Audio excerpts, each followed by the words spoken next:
আসসালামু আলাইকুম। শম্পার সংসারে আমি শম্পা সবাইকে আরও একবার স্বাগত জানাই। যে যেখান থেকে আমার ভিডিওটা দেখছেন আশা করছি আল্লাহর রহমতে সবাই ভালো এবং সুস্থ আছেন। আলহামদুলিল্লাহ আমিও আমার পরিবার নিয়ে ভালো আছি।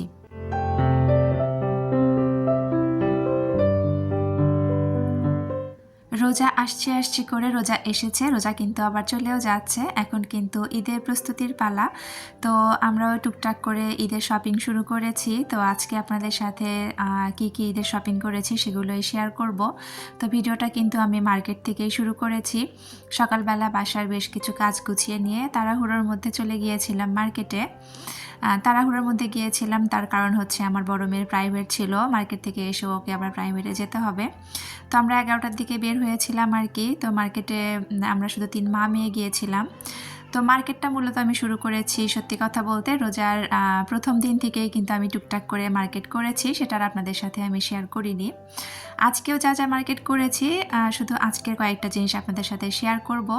তো আমাদের ফ্যামিলির জন্য, আমার মেয়েদের জন্য, আমার জন্য আমাদের শপিংগুলো আজকে আর আপনাদের সাথে শেয়ার করব না। ওইগুলো একবারে সব কিছু শেয়ার করব ইনশাআল্লাহ, কারণ যেহেতু একটু শপিং এখনও বাকি আছে, তো একসাথে ইনশাআল্লাহ শেয়ার করে দিব। আর হচ্ছে শপিংটা এত তাড়াতাড়ি শুরু করার কারণ হচ্ছে যে আমি যেহেতু শ্বশুরবাড়িতে যাব ইনশাআল্লাহ, আমাদের এখনও পর্যন্ত চিন্তা ভাবনাটা আছে শ্বশুরবাড়িতে ঈদ করার। তো যার কারণে দেখা যায় যে আমাকে একটু আগে শপিংটা শুরু করতে হয়, না হলে কিন্তু আমি কভার করতে পারবো না।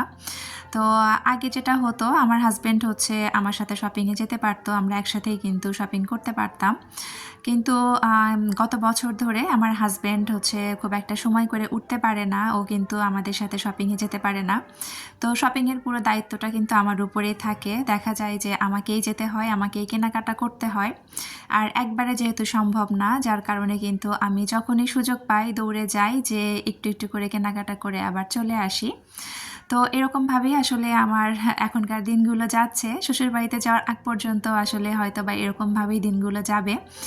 তো যাই হোক, আপনাদের সাথে কথা বলতে কিন্তু বেশ কয়েকটা দোকান আমরা ঘুরেছি, কাপড় কিনছিলাম। তারপরে এই যে মেয়েদের কিছু টুকটাক কসমেটিক্স দরকার ছিল, সেগুলো কেনাকাটা করে কিন্তু আমরা বাসায় চলে এসেছি।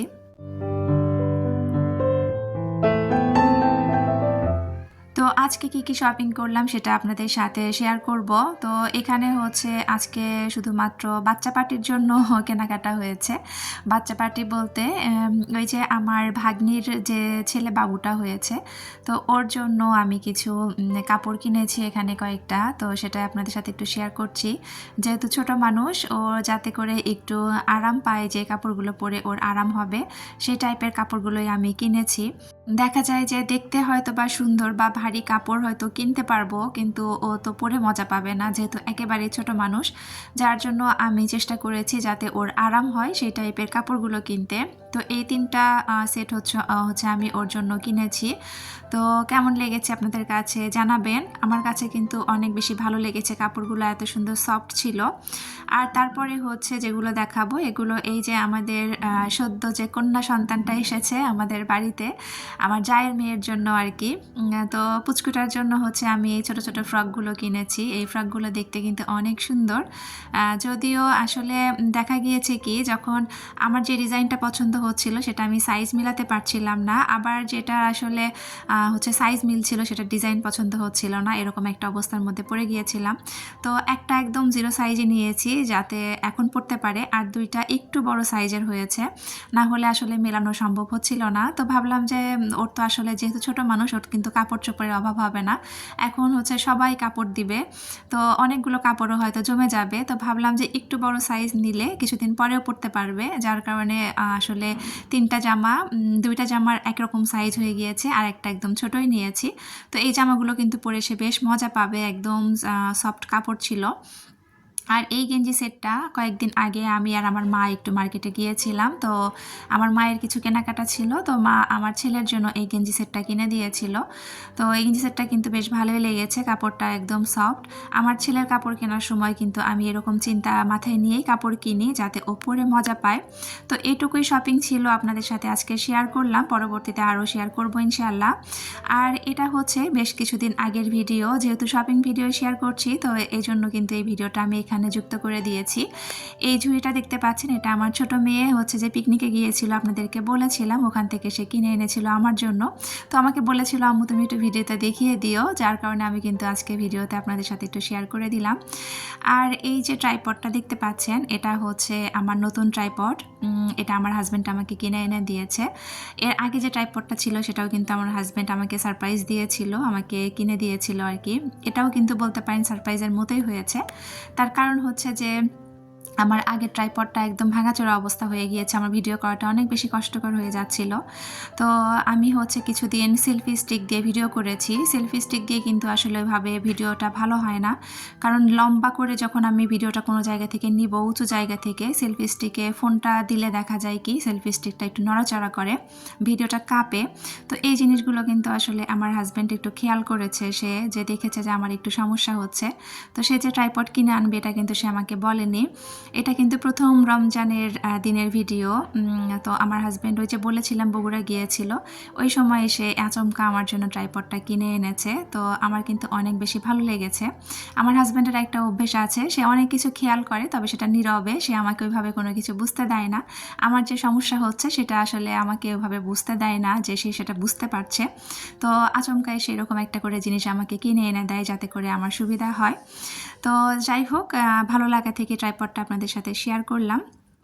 আর এটা হচ্ছে আজকের ভিডিও, মানে যে শপিং শেষ করে আসার পরে একদম দুপুরের পর আমি রান্না করব। তো রান্না শুরুর আগে আমি এখানে শরবতটা করে নিচ্ছিলাম, যেহেতু আমি ইসবগুলের ভুসি দিয়ে শরবতটা করি, যার কারণে একটু আগে থেকে করে রাখলে ভুসিটা একটু নরম হবে, তো করে আমি ফ্রিজে রেখে দিব।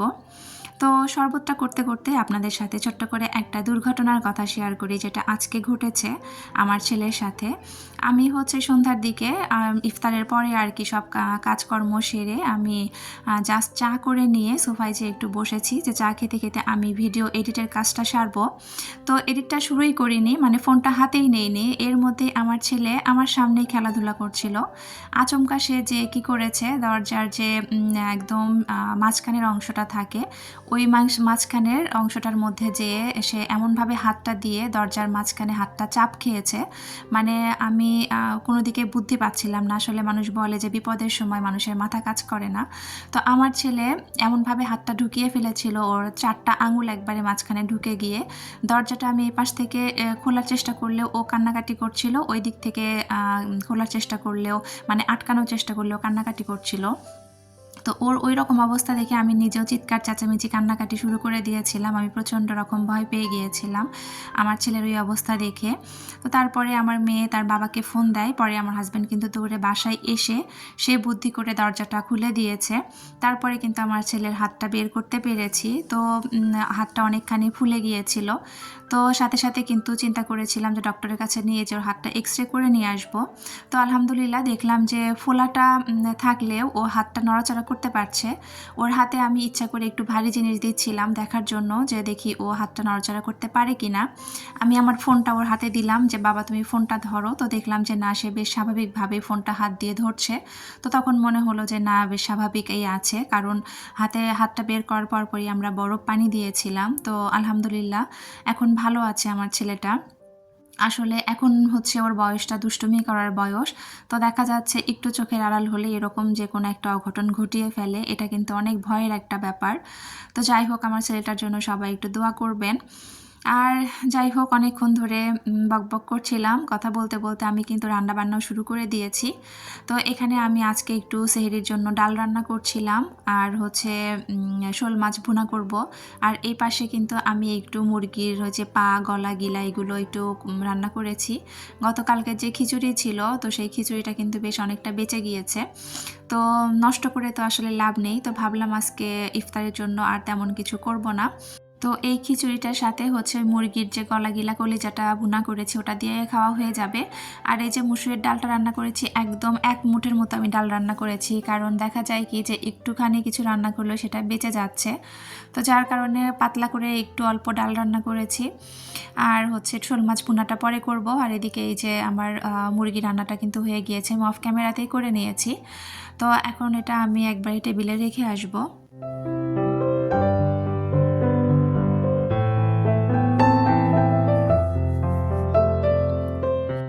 আমার আমার ছেলের যখন আমি ওই অবস্থাটা দেখেছি তখন সত্যি কথা বলতে আমার ভিডিও এডিট করা বা ওই রকম কোনো ইচ্ছাই করছিল না। আমি হচ্ছে তখন যখন ইফতারের পরে যখন থালা বাসন ধুই বা কোনো কাজ করি ওই সময় কিন্তু অনেক ভিডিও আমি ছেড়ে দিয়ে রেখে কাজ করি আর ভিডিওর কথাগুলো শুনতে থাকি।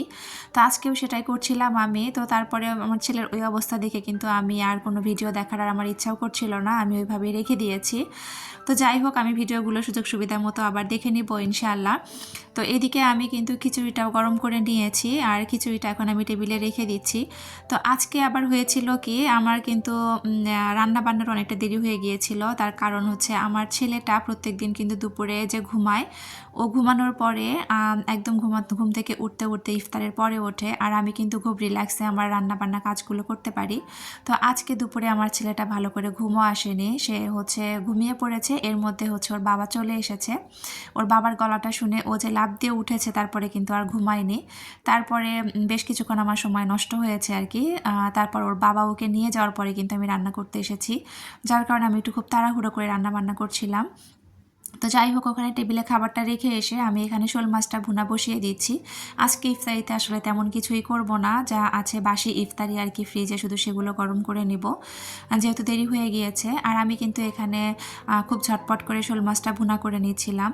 আমার যখন খুব তাড়াহুড়ো থাকে তখন কিন্তু আমি খুব শর্টকাটভাবে এভাবে রান্না করি, তো সেটাই আপনাদের সাথে কিন্তু আজকে শেয়ার করছি। তো রান্না করতে করতে আমার আপু ভাইদের কাছ থেকে একটা লাইক চেয়ে নিয়েছি। প্লিজ আমার ভিডিওটা যারা দেখা শুরু করেছেন একটা লাইক দিয়ে পুরো ভিডিওটা কন্টিনিউ করবেন, কারণ আপনার একটা মূল্যবান লাইক আমার ভিডিওটা আরও অনেকের কাছে পৌঁছে দিতে সাহায্য করবে। যারা নতুন আমার চ্যানেলটা ভিজিট করছেন, আমার ভিডিওর কোনো অংশ, আমার কথা বা কাজের কোনো অংশ যদি আপনাদের কাছে একটু ভালো লেগে থাকে, আর আপনারা যদি এরকম লাইফস্টাইল ব্লগ দেখতে পছন্দ করে থাকেন, তাহলে আপনারা আমার চ্যানেলটি সাবস্ক্রাইব করে পাশে থাকা বেল অপশনটি প্রেস করে অল বাটনে ক্লিক করে রেখে দিতে পারেন, যাতে করে আমি ভিডিও ছাড়ার সাথে সাথে নোটিফিকেশন আপনার কাছে চলে যায় আর আপনি আপনার মূল্যবান সময় বের করে আমার ভিডিওটা দেখে নিতে পারেন। যারা অলরেডি কাজগুলো করে দিয়েছেন তাদেরকে অসংখ্য ধন্যবাদ। তো আপনাদের সাথে কথা বলতে বলতে এদিকে আমি কিন্তু শোল মাছটা মোটামুটি রান্না শেষ পর্যায়ে চলে এসেছি। শোল মাছ কিন্তু মোটামুটি আমার রান্না করা হয়ে গিয়েছে। সুন্দর করে কষিয়ে নিয়ে আমি এখন টমেটোগুলো দিয়ে দিব। আর এই শোল মাছগুলো এই ছোট ছোট পিস করে কাটার কারণ হচ্ছে আমার হাজব্যান্ড না শোল মাছের যে আমরা চাকা বলি বা শোল মাছের যে পিসটা আমরা যেভাবে খাই ওইভাবে আমার হাজব্যান্ড খায় না। সেই শোল মাছের এভাবে চামড়াটা ছিলে তারপর এরকম হচ্ছে ছোট ছোট করে টুকরা করে খেতে একটু বেশি পছন্দ করে। তো ওইভাবেই আমি রেখেছি। এখানে অল্প কয়েক পিস শোল মাছ রান্না করেছি, তার কারণ হচ্ছে আমার 2 মেয়ের 1 মেয়েও কিন্তু এই শোল মাছটা খাবে না, ওদের জন্য হচ্ছে রুই মাছ ভাজি করে দিব। এমনিতেই সেরির সময় ওরা খুব একটা কিছু খেতে চায় না, তো রুই মাছটা ভাজি করে দিলে ডাল দিয়ে খেয়ে নেবে। আর এই শোল মাছের তরকারিটা আমি আর আমার হাজব্যান্ড আর আমার ছেলেটাই খাবো। তো এখানে হচ্ছে কলা দেখতে পাচ্ছেন, আমি এখানে আজকে একটু কলা নিয়ে ভাজবো, সেটা অফ ক্যামেরায় ভেজে নেব, আপনাদের সাথে আর শেয়ার করব না সেটা। কাঁচা কলা আমি কেটে তারপর একটু হলুদ দিয়ে কষটা ছড়ানোর জন্য রেখে দিয়েছিলাম। তো কলা নিয়ে খেতেও কিন্তু বেশ ভালো লাগে, আমার হাজব্যান্ডের কিন্তু বেশ পছন্দ। তারপরে যেখানে ইফতার রেডি করে নিয়েছি, ওই যে বলেছিলাম আজকে তেমন কিছুই করব না, তবে দেখেন আমার কিন্তু ইফতারি চলে এসেছে। এখানে আমাদের বাসার 2টা ভাবি আজকে আমাকে ইফতারি দিয়ে গিয়েছে। এটা শুধু আজকে না, আমার সাথে এটা বেশ কয়েকবার ঘটেছে। হয়তো শারীরিক অসুস্থতার কারণে বা যে কোনো কারণে দেখা গিয়েছে আমি হয়তো ইফতারি আইটেম খুব একটা করিনি, হয়তো হালকা পাতলা কিছু করে রেখেছি। সেই দিন কোথাও না কোথাও থেকে হুট করে আমার ইফতার আসবেই, এটা প্রত্যেকটা বছরেই আমি খেয়াল করি। আসলে এটা আল্লাহর রহমত ছাড়া আর কিছুই না। তো আজকেও কিন্তু একদমই সাদামাটা ইফতার ছিল, গতকালকের বাসি যে ইফতার সেগুলো গরম করেছিলাম। তো আজকেও দেখেন আচমকা আমার 2টা জায়গা থেকে ইফতার চলে এসেছে, আলহামদুলিল্লাহ। তো যাই হোক, অফ ক্যামেরায় কিন্তু আমরা ইফতার করে নিয়েছি। আর এই যে আমার বাবাটা বসে এখানে আইসক্রিম খাচ্ছিল, তো ও ওর বাবার সাথে বাইরে গিয়েছিল যে একটু আইসক্রিম কিনে নিয়ে এসেছে, তো আমি ইচ্ছা করে ওকে খেতে দিয়েছি একা একা। আমি দেখতে চাচ্ছিলাম যে ও চামচটা ধরতে পারছে কিনা বা হাতটা ভাঁজ করতে পারছে কিনা, কারণ ওর কিন্তু ডান হাতেই সমস্যাটা হয়েছে। তো দেখলাম যে না, আলহামদুলিল্লাহ ওর হাতটা স্বাভাবিক আছে, ও ভাঁজ করতে পারছে। তো যাই হোক, আমার কথার মধ্যে অনেক ভুল ত্রুটি আছে, প্লিজ একটু ক্ষমা সুন্দর দৃষ্টিতে দেখবেন। আজ কি বলেছি না বলেছি আমি নিজেও জানি না। ভিডিও শেষ পর্যায়ে চলে এসেছি, আপনাদের সবার সুস্থতা কামনা করে আর আমার পরবর্তী ভিডিও দেখার আমন্ত্রণ জানিয়ে এখান থেকেই বিদায় নিচ্ছি। আল্লাহ হাফেজ, আসসালামু আলাইকুম।